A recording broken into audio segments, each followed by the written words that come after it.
Hello, thank you. Hello, how is everybody? I'm not telling another fucking joke until someone brings me a pair of clothes that'll fit me. I'm not saying shit until someone finds me a size 46 pair of pants. I don't think this is not for me. This store is not for me. You know how humiliating it is as a fat guy to go to a store and leave with a hat? Or like a bracelet or something? Give me a pair of pants. I asked them for a pair of pants. They did what every clothing store does. They lied to me. They were like, yeah, we got you. We got you, fatty. Don't worry. I was like, all right, show me the pants. They were like, well, we don't have them here. We got them in a special warehouse. We got to sew 3 pairs of regular pants together to get you situated. I wore white. I don't know why I wore white. Terrified I'm going to get a stain on it. You can't have a stain on your shirt if you're fat. No one gives you the benefit of the doubt. No one's like, oh, he was drinking a little bit of water. He spilled some on himself. Everyone's like, oh, he was drinking gravy out of a cup or something fat. He had melted butter in a coffee mug. Let's not take him seriously. It's not a water stain. That's a cheeseburger stain. Let's not believe him. Sucks being fat. It really restricts the amount of activities we can do. And I just need fatter friends. I have too many skinny friends. I'm the only one eating when we go out. It's humiliating. I spend most of my time as like a fat salesman. I'm trying to convince other people to eat. Like I have stock in food. It's insane. Like I'm the only one eating. I need at least 4. In this room, because it's per room. In this room, I need at least 17 of you eating for me to be comfortable. Or I'll eat in the bathroom. No one's gonna take a picture of me. I have lost a little bit of weight. What I've been doing is I've been eating healthy, but I carry around a bag of crushed up Doritos and I just sprinkle it on all the food. Who said, oh, shut up. I'll smack the shit out of you. It's a joke, chill out. What made you sad about crushed up Doritos? I'm not from this country. I'll hit a woman. Let's be careful. Calm down. We're at the mall. How many women get hit here? Probably a lot. You guys are on some bullshit at the mall. You know it's illegal to give drugs to animals? That's a law. That's a law they enforce. You can't give drugs. I give drugs to animals all the time. All the time. If I got drugs on me, I'm sharing it with an animal. Especially the good drugs, right? The better stuff. Like I will give cocaine to a farm animal without any kind of worry. I'll do it. I'm from Michigan. I know a lot of people with farms. You take me to a farm, I will give your livestock cocaine. Why not? Let them live a little, right? We treat animals like shit all the time. Why can't they get high? Why am I going to get in trouble for giving a pig cocaine? I've definitely given a pig cocaine. More than one occasion. You guys ever read Animal Farm? That is not about pigs and an allegory of communism and capitalism. That is about me giving pigs cocaine and them learning how to run a small business efficiently. That is what that book is. I do it a lot. I don't care. Because scientists do it. They get to do it without any trouble. Scientists will test cocaine on rats. Did you know that? Yeah, that's wild. Who knew that? Why do you know that? Who said yes to that? I'm just watching a documentary. Oh, all right. No, all right. Third-party information. You said yes like you went to Northwestern. Shut up. Why are you raising your hand, sir? I went to Northwestern. You do not. You look like you got here on the back of a train car with a bindle. You are a hobo. You do not. What Northwestern, what class were you in? The baked bean class? What class could you have done? You make jerky outdoors. What are you talking about? In what capacity, sir? In what capacity, Hobo Joe? How were you at Northwestern? Undergrad?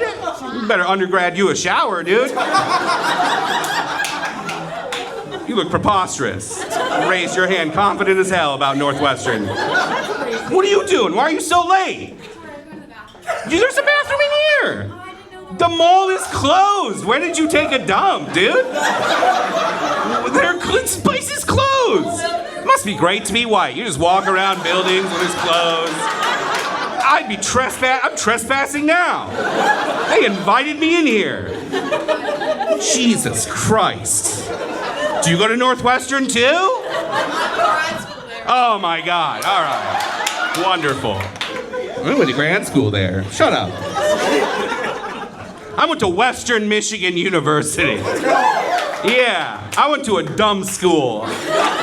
I went to the dumbest fucking school you can go to in the Midwest. I had such a good time, man. That's actually, when I was in college is when I probably did the worst situation of giving drugs to animals. I gave a horse LSD. People get real mad. People are real defensive about horses. Here's what happened. Let me teach you guys something. If you buy really good LSD, it will come on a sugar cube. I had a baggie of sugar cubes. I was eating one. I made eye contact with a horse. And the horse was like, hey, let me get one of those. I saw the look on his face. He wanted one.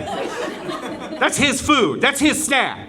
So I walked over. I gave him a sugar cube. I will say, I didn't know this at the time. It was a police horse. I looked up. I made eye contact with the police officer. He watched the whole thing go down. He watched me take a baggie of sugar cubes out of my pocket, pet the horse, talk to the horse, put one in its mouth. He was terrible at his job. Everything I did was suspicious. None of it registered as suspicious to him. He was just like, oh, this makes sense. This fat kid is so fat. He no longer has snacks. He has ingredients to snacks in his pocket. He has a baggie of sugar cubes. That makes sense to me. Yeah, all right. No tea. He's got no tea. Anywhere sans tea. But he let the whole thing happen. I made eye contact with him. I didn't know what to say to the cops. So I finger gunned him and I went.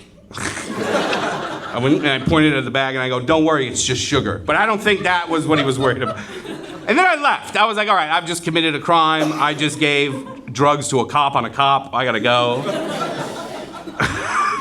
I hid behind a tree. I remember that I was so scared. I hid behind a tree and I started to get nervous because I was getting high myself. And I was like, oh no, I just gave a giant animal drugs. What if this horse hurt somebody, right? Or what if it bought Grateful Dead tickets? What if it's gonna follow Grateful Dead around all year?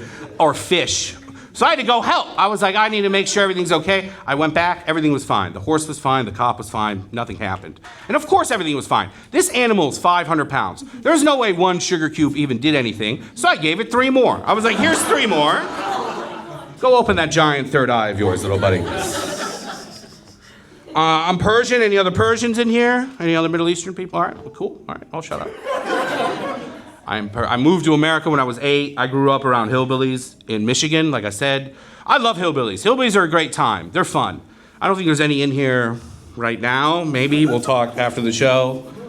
I like hillbillies. They're great. They're so much fun. You go to their house, you get drunk, you shoot off a gun. That's a good time. That's an activity liberals can't offer you. You go to their house, you drink kombucha and play Settlers of Catan. That shit sucks. I wish I had a gun to shoot you with. This is awful.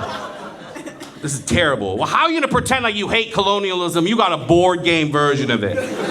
It's in your blood. That's how you built Longest Road. Hillbillies in general have better activities. Monster truck show. You ever been to a monster truck show? Man, that shit is fun, right? Yeah, and you're brown. You know what I'm talking. You gotta go. You gotta put up with it. It's only a matter of time before, like, the Arabs in Saudi Arabia find out about monster truck shows. And they're like, yeah, we like all these things. Let's do it. That's fun. No, are you, what are you? That's so weird. We can ask that. You can't ask that. I can ask that. I'm Indian. You're Indian. Okay, cool. You like the other guy more than me. That's fine. Hey, all right, dude. Hey, all right, cool. That's good. Okay, let's start a small business together, you know? I am Catholic. There was a lot of Catholic talk. A lot of people disparaging Catholicism. That's fucked up. I'm a Catholic myself. I'm not, everyone wants me to be Muslim because I was born in Iran. I'm not Muslim. People get mad when they find out I'm not Muslim. Not because people are racist. People are just busy. You got a lot going on in your life. You don't want a complication.